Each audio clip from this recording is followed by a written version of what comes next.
Hey guys, Taro here, and today we are looking at the Commander Revamp Balance Changes version 1.8.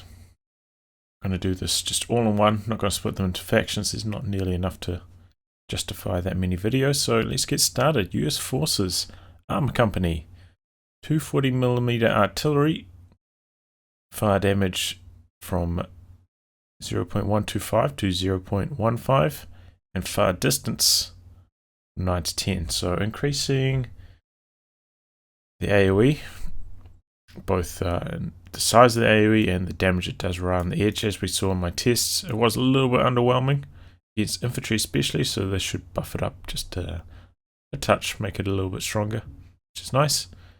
So here we are looking at the revised 240mm artillery.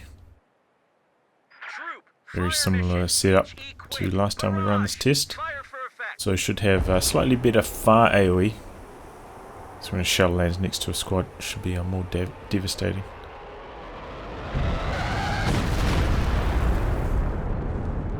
Okay, not bad. Okay, so yeah, it's got some lethal force there. Lands directly on top, but we already knew that. So you can definitely see, like, that squad was quite far away from that shell, but still took a lot of health damage. Similar here, the squad was quite far away, still took a lot of health damage. Same, look, like the shell lands here, the squad over here is taking damage.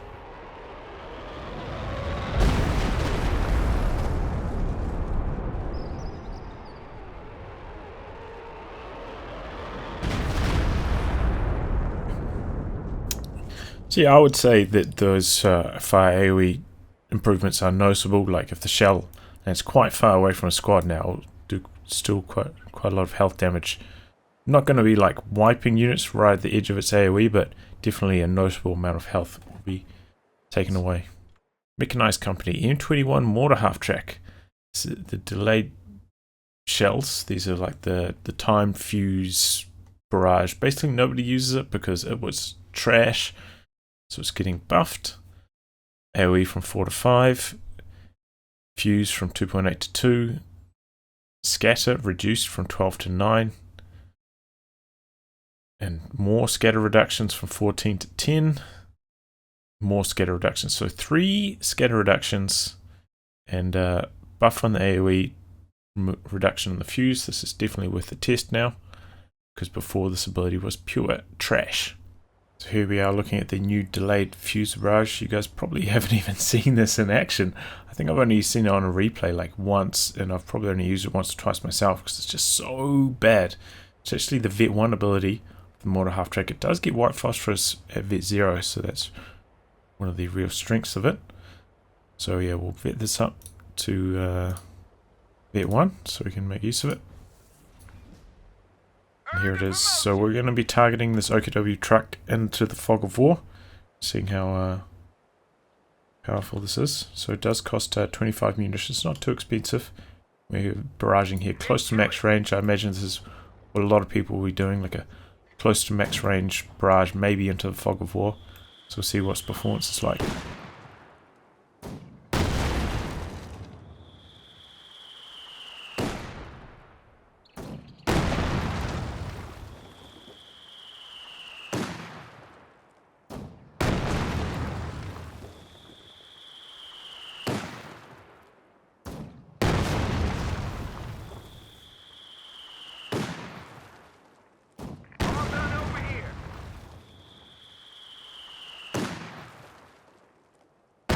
Okay, so the scatter on this is very small. Looks like it did about a bit over 1/3 health. Close to half health on this. So it's certainly not going to annihilate a truck in one barrage, but the scatter on this is much improved. Basically every shell landed right on this truck. So, you know, if there were units for reinforcing here, they'd all be hitting. They'd all seem to land like in front of the truck as well. So the scatter on this is very accurate now. I also want to show you guys the delayed fuse barrage against a bunker. So let's see how that gets on. Close to max range again into the Fog of War. So this is pretty much like close to max scatter situation. Whoopsie daisy. does, yeah, landing it on like a direct shot on it is about third health. So this ability is going to be very good in knocking out bunkers. It's probably one of its real strengths. Pretty much like, looks to be like a guaranteed kill on a bunker basically.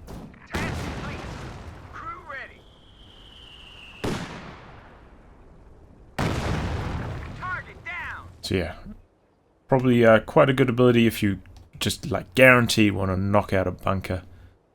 This ability seems to be quite good. Cavalry Rifleman, covering fire penalty from 35% to 55% reduced accuracy. So we went from 75 to 35, now we're kind of in the middle here at 55. I think this is at a point maybe where you'll bother to use it, but definitely you're not going to be using every time. So I suppose that's probably the idea, to have it worth using in certain situations, but not going to use it in every engagement. Anyway, Soviets. NKVD Rifle Disruption. Commissar, healing ability is now timed.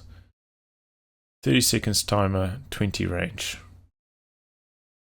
It's kind of like the ambulance used to be timed. I think some players were kind of using the Commissar as healing, because especially in team games, you could kind of use the Commissar just as an ambulance. Both players from your team could kind of just walk to the Commissar and use it as healing. So I guess that's not really the intention of the Commissar. They're kind of making it less like an ambulance, more like a squad, more like a Tommy, for instance. KV-8, flamethrower range from 25 to 30.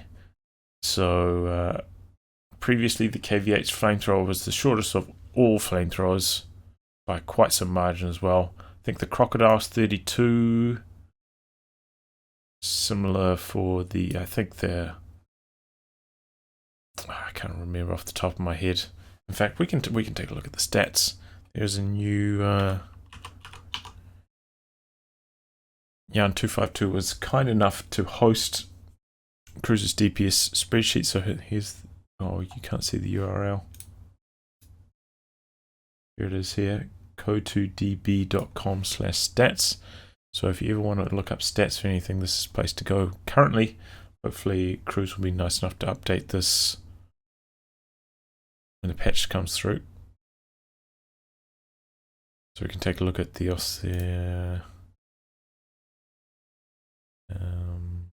251, the flamethrower. So this one has range of 30. So yeah, the KV-8 is going to have the same flamethrower range as 251. As I said, the Crocodile is longer range. I think the Hetzer might also be longer range still as well. Yeah, Hetzer's 35. So yeah, that is what's going on with the KV-8, being increased its range to kind of match other flamethrowers. And also 45mm changing. Used to be 50 50 50 penetration. Very unusual penetration profile. Most things decrease penetration as the range goes on. At 50 penetration, basically only good against Pumas. Like you can't reliably penetrate Panzer IVs, even the Othniel one. So now this is getting the same penetration profile as the 45mm AT gun. Very high penetration, very close range, but drops off quite steeply mid and long range. So this should make KV-8 pretty good if you're like slugging it out against a medium tank, like really close range. Reload. Oh my god, it's gonna be popping off shots pretty quickly. 4.75 to 3.5. I imagine this is the same as the AT gun, the 45mm AT gun. AOE reduced. So I believe it used to be more like the 45mm on the T70 in terms of AOE, but now it's greatly reduced. So I mean, it's already got the flamethrower to do the anti-infantry damage. Don't really need that. And if it was to get all these penetration bonuses. This could be like the super, like the super buff T70, but that's not the case. AoE's gone down. So this 45mm is going to be just focused on anti-tank duties, basically. As you can see there, same here, AoE distance is also going down. So KV-8's getting some buffs, and I think this is probably going to make it into a relevant unit. There's still quite a long transition period between the flamethrower and the 45mm mode. So certainly does leave it exposed if it gets flanked by something. But yeah, I think this makes the KV-8 a lot more appealing. If it can finally somewhat defend itself against a medium tank that can actually get used. So here we are for a demonstration of the KV-8 flamethrower tank. So it's going to be up against the Austria Panzer IV, so the one with the lower armor value.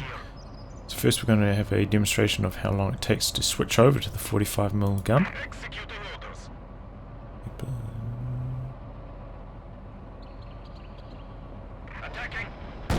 So I mean, that's not too bad, honestly. It's not too bad. It was about, what, 4 or 5 seconds?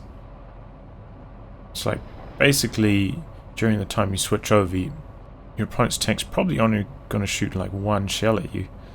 So yeah, that's not too bad. Not as bad as I remember it being. So obviously, how well it does close range against the Panzer IV. Remember, close range this has 140 penetration, so pretty much at point blank here. So penetration should be pretty good. KV-8 also very beefy. Same stats, I believe, as the KV-1.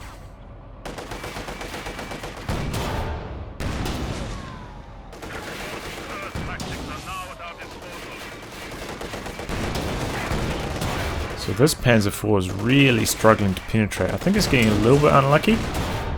Should be about a 50-50 chance to penetrate it. But that was a pretty comprehensive destruction there, point blank. So yeah, the KV-8, like, it's gonna body some medium tanks close range. So now we're going to rerun this test, but pretty much at max range.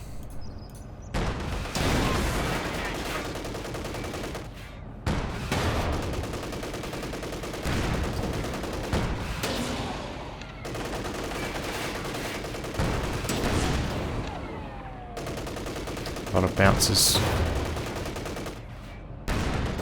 Remember, the Panzer IV also has worse penetration this range, but it's not quite so much of a drop off. KV-2's going, or KV-8's going to 70 penetration. Panzer IV, I think, still 110 at this range.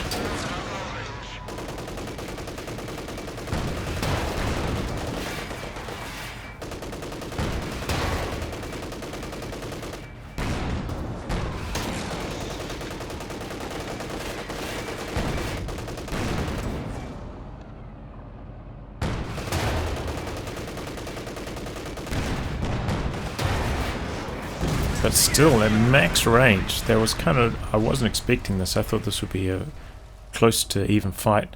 I know this is like tank engagements, and I think the Panzer IV got a little bit unlucky when with its penetration rate. But even I think if it got more lucky, I don't think it would win this engagement. So yeah, very surprising result there for me. Here's a combat scenario now. KV-8 against two packs slightly spread apart, so they're not going to be right on top of each other. You're going to have to target them individually to get the flame damage going on both. But I'm going to turn the fog on, and it's going to charge in frontally. Going to stay at range in both the arcs of these. Maybe there's a squad nearby with a Faust, so he doesn't want to drive any closer. We're going to see how quickly he can decrew both of these packs.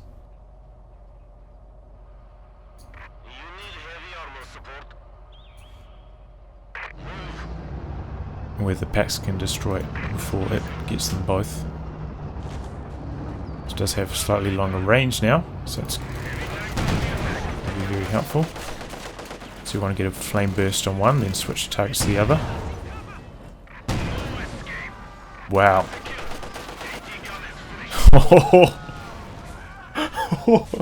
This is so strong. Oh my god, KV8.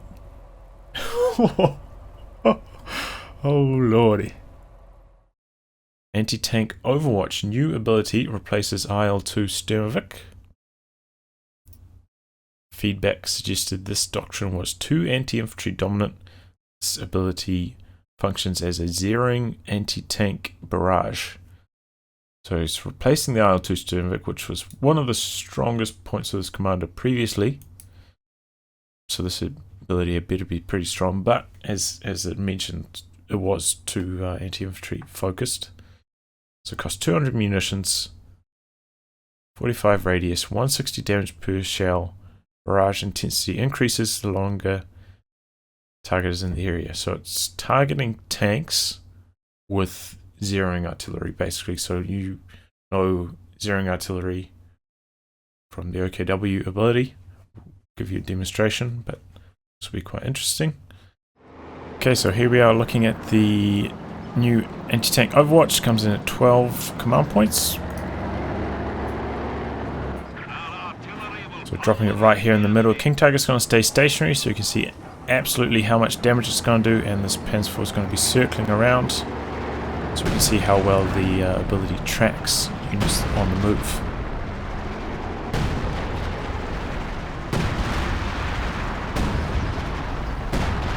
So tracking on this seems to be quite slow. The ability really ramps up as it keeps going, similar to zeroing artillery. So yeah, if your tank's on the move, there's basically no chance it's going to get hit by this unless it's getting hit by a shell that's trying to target a different unit. But if you don't do anything, your tank's going to get obliterated. Even a super high health target like the King Tiger just gets annihilated.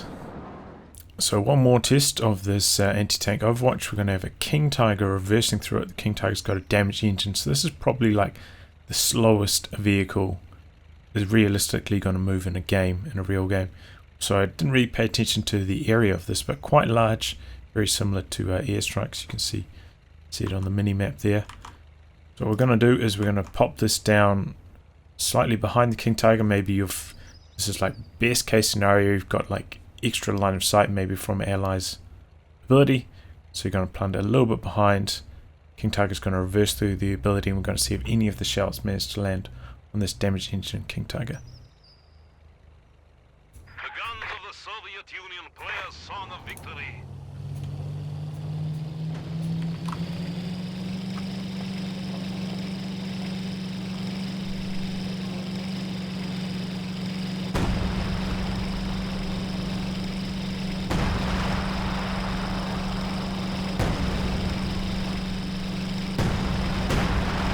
Okay, starting to get some hits now. The ability's ramping up a little bit.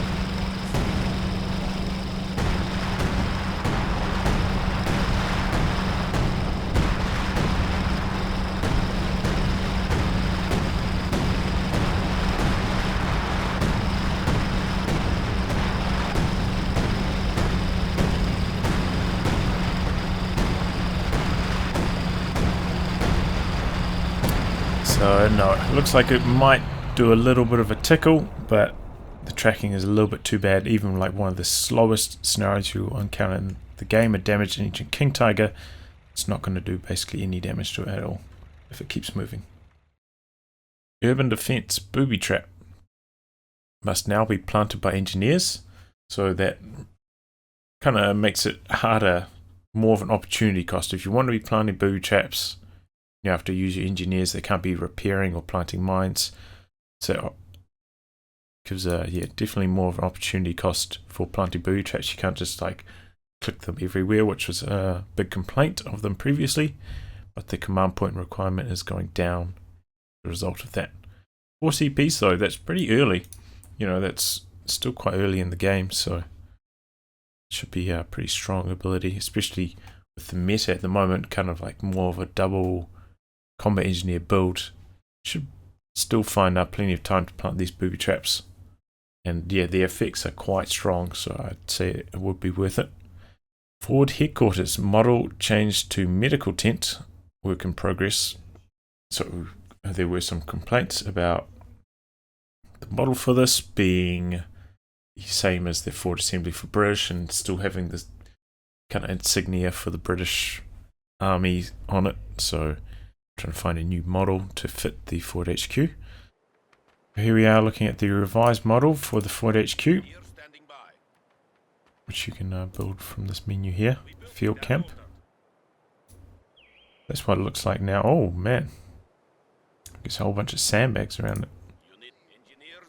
Sandbags don't provide cover, but the building itself looks like it has some light cover around it. Interesting structure here. And we'll also test the booby trap build time. See how that goes. Now you have to build it instead of just plant it.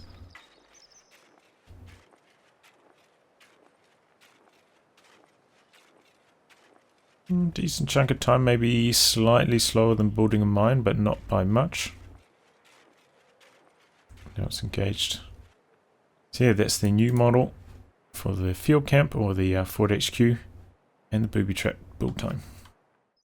KV2 population from 19 to 21, so it's going up to match similar heavy tanks, and rear armor going down. Used to be extremely high. Now at 120, might be the same as like the Tiger on the rear armor, the Tiger 1. I think the King Tiger is still 140 on the rear, a little bit beefier on the rear. But yeah, when you've got a big long range gun like this, flanking it needs to be rewarded. And previously that wasn't the case with 180 armor. That's like more than most medium tanks have on their front armor. So if you flanked it with a medium, like your odds penetration were not that strong, like maybe 2/3. So there you go. Good changes. Very happy with all these. British tactical support cost from 340 to 250.30. Ambient buildings that are converted now reinforce nearby troops.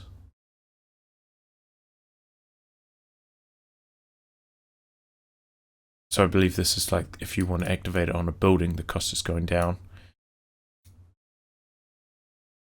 And yeah, it can reinforce nearby troops. I feel like that was already included in the last patch. Maybe I'm wrong. British artillery. Sorry. Valentine. Population from 8 to 7.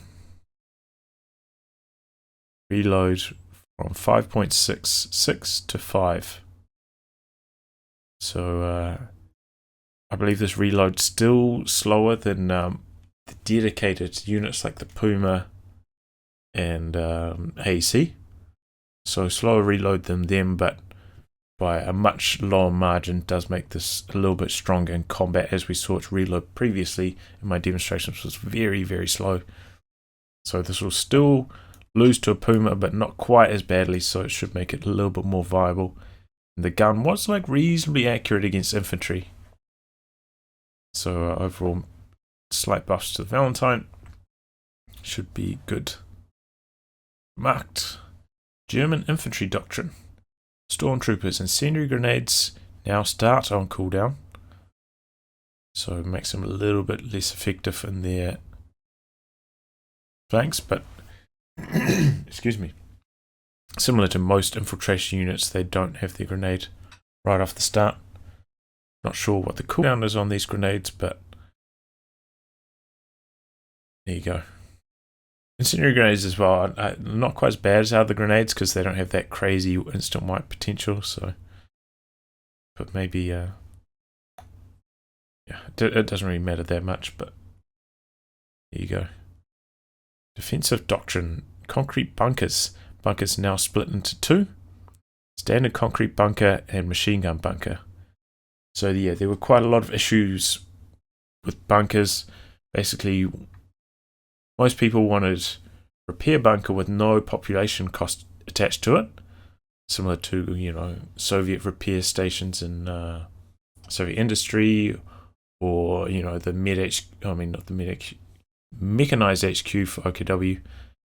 So, and then population attached to machine gun bunker, so they wouldn't be super cancerous in team games.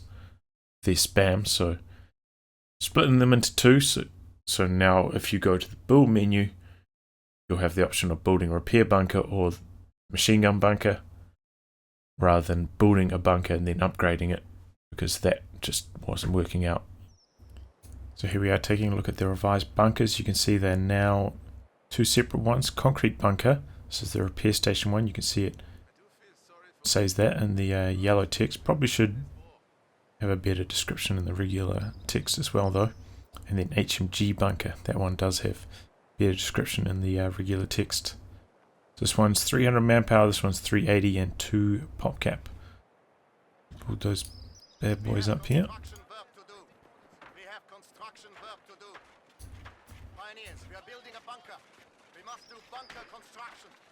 Get a bit of a speed build going on them.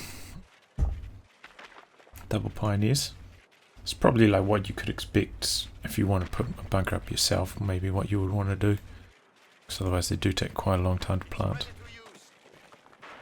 So yeah, then you have to upgrade the regular bunker with the repair station. So that's 60 munitions after that. Whereas this has the machine gun straight away.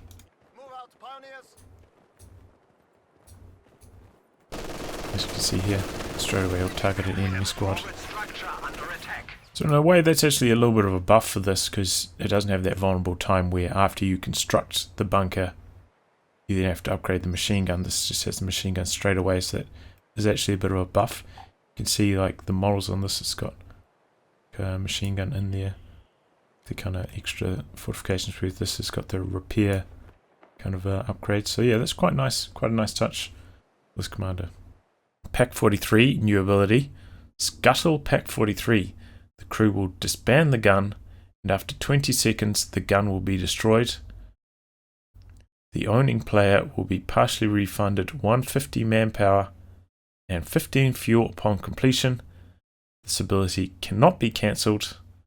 This ability is a work in progress and will not function fully as intended presently. So the big problem with going for, these static emplacements like the Pack 43 is that once it's had its impact on the game, once your opponent knows it's there, most often the Pack 43 they can just avoid it. Unless you plant it like really far forwards in a really risky position. So now you'll be able to build a Pack 43 to maybe like defend from a push, and then once it's repelled the tanks, you'll be able to scuttle it, get a little bit of your resources back, and it won't be occupying your population cap for the rest of the game, being just like a real headache. You just wish it was decrewed, because its job's done and it's never going to be effective for the rest of the game. So it's a nice way of increasing the utility of Pack 43. Remember, you can't build Pack 43s in neutral or enemy sectors, so it's not like somebody's going to be able to sneakily build a Pack 43 really deep in enemy territory unless they've got it like connected. So and I think it could lead to some interesting like ambush situations, but not just like crazy out of the blue ones. They're going to have the territory connected first. So I'm very hopeful for this ability. Looking forward to seeing how it's implemented, but it does give hope. Now we're going to take a look at Pack 43 construction. So I'm just going to build with one engineer at the start so you can see how fast it is. So it is quite slow, as I mentioned. Now that you can scuttle it, it might influence people to try to put them in more aggressive positions, but as you can see with just one pioneer building it, you're not going to be able to like super surprise them. It's still going to take quite a long time to assemble the Pack 43. So it's, in terms of like ambush potential, certainly higher now that you can scuttle it and get some resources back, but you're not going to be able to build it like and just completely ambush your opponents. It does take quite a long time to build. Looks like it's going to take close to a minute here, just the single pioneer. Here it is. Now, so now this is a new option, Scuttle Pack 43. It looks like there's no hotkey for this yet. which is probably for the best. You wouldn't want to accidentally press this, right? So it takes 20 seconds to scuttle. It doesn't need your engineers to scuttle it. And there's not really much of an indication at the moment that it is in the process of getting it scuttled. That's probably what they're working on, improving the animations. So yeah, it gets destroyed. Crew run off the map. Looks like they were still occupying a little bit of supply until they finished running off the map there as well. Gun is still there though, still available as heavy cover. So it's not a complete dismantling. And here we go, Overwatch. Goliath now bundled an early warning system. Clean up to the UI will be done on patch release. Currently six slots. Okay, so they're bundling some more things into Overwatch to make room for Sector Assault. We might as well cover that now because that's what they're making room for. Goliath, by bundling the Goliath in. Restored to Overwatch, Tactical Bomber Scatter from 80 to 20. So previously Sector Assault was hideously random. Just random bombs flying everywhere outside of the circle. It looks like some tweaks have been going on with the bombers, and hopefully this ability should be a lot more reliable now. Basically the gist of this.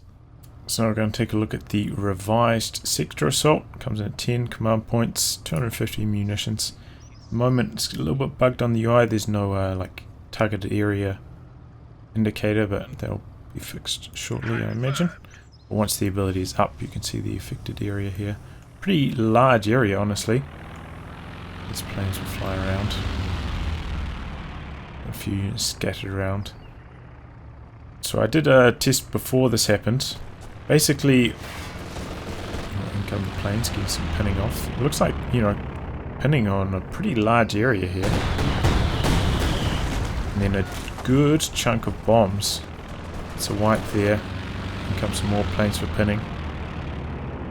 So yeah, these bombs seem to be kind of comparable to maybe the Air Force bombs that come in for the Brits. Maybe slightly less powerful, like the first run of bombs, the ones that scatter quite a lot. But I believe this can do 3 runs of bombs. As you can see there, they scattered way off target there, but so the tracking on these bombs is not amazing.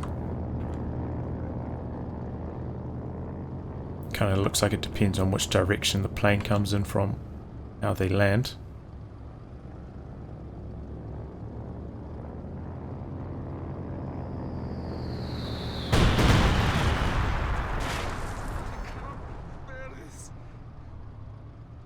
So yeah, reasonably destructive in the bombs. They do cover a large area, so if this is cast, you better get the hell out of the zone, because those bombs could drop just about anywhere. Good amount of suppression from when the machine gun plane's still running around as well. But yeah, the bombs do still seem to land quite randomly.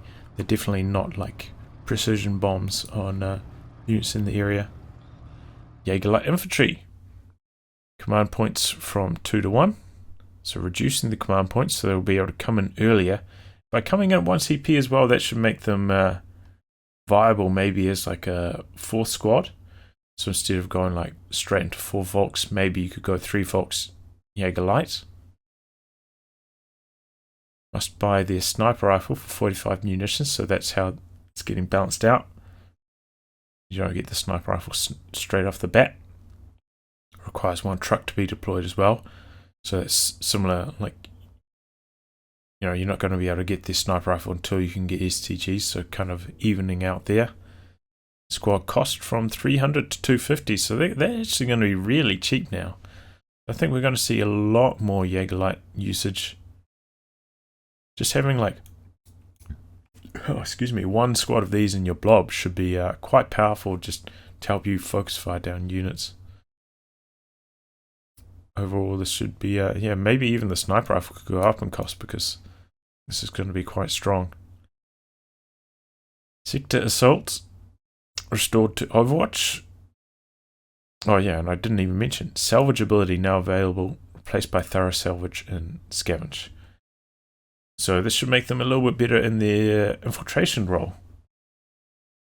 Like, by losing their sniper rifle, they're not going to be as powerful as infiltration units. Because, they're not going to have the G43 straight away, which is a large part of their damage. So yeah, they're not going to be quite as good at infiltration in terms of doing damage, but now you'll be able to put them behind enemy lines, help you salvage or steal a... well, you could always steal, but salvage a enemy weapon or something. Deny it to your opponent.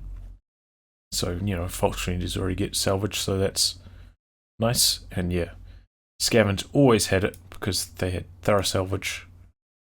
So that's still sticking around. Finally, Elite Armor. 221/223.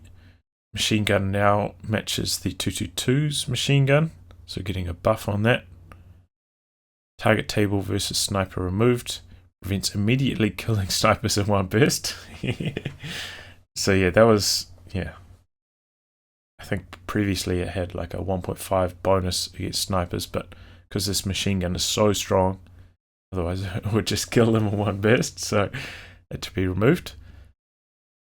But that's the same for the 222's machine gun. Now drops 1 medical kit for 15 munitions. So I think previously it was dropping medical kits, but it was the same as OKW. It was 3 for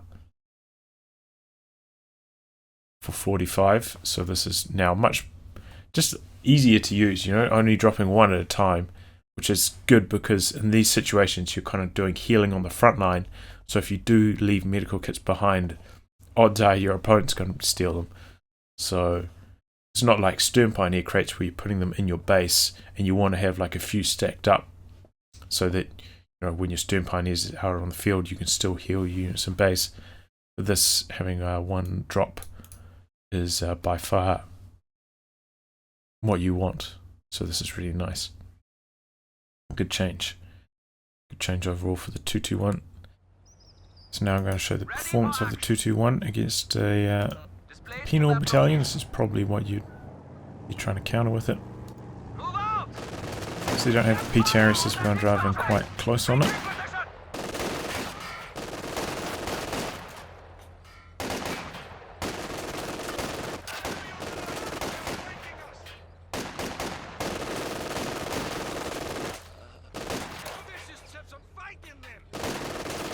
Okay.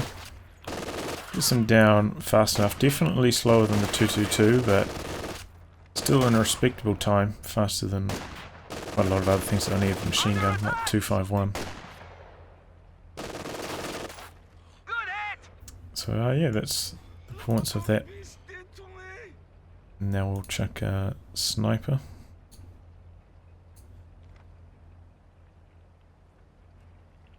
Close to max range.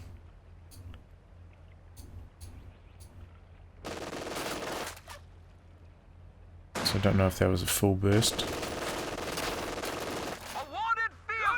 So it looks like you'll need like 1.5 bursts long range, but still that's a pretty quick time to kill a sniper. So it looks like this might be a pretty decent option now if you want to counter a sniper from Soviet orbits. And Sturm Tiger, hull machine gun no longer auto attacks enemies. So the problem with the Sturm Tiger is you might be like kind of sneaking it around, but then its machine gun would target a unit and it would kind of like give away its presence. So the machine gun's still there, but you'll have to right click to target it on a unit, and that should make sneaking around with the Sturm Tiger a little bit easier. And because there won't be like a auto attack kind of alert. Your opponent would kind of have to spot it on the map if they want to avoid it. So yeah, those are the changes overall. Very good changes, and looking forward to testing them out.